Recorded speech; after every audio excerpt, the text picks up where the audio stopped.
Alright, so if you're trying to upload a PDF or image to Smallpdf and it just fails, freezes, or shows an error, yeah, that's frustrating.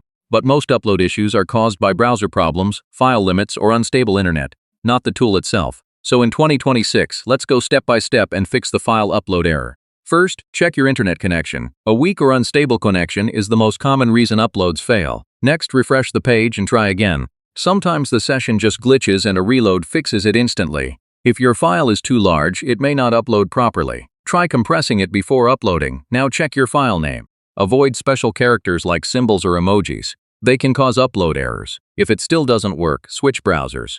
Try Google Chrome or Microsoft Edge for better compatibility. Clear your browser cache and cookies. Old stored data can block uploads or freeze the process. Extensions like ad blockers or privacy tools can interfere with uploads.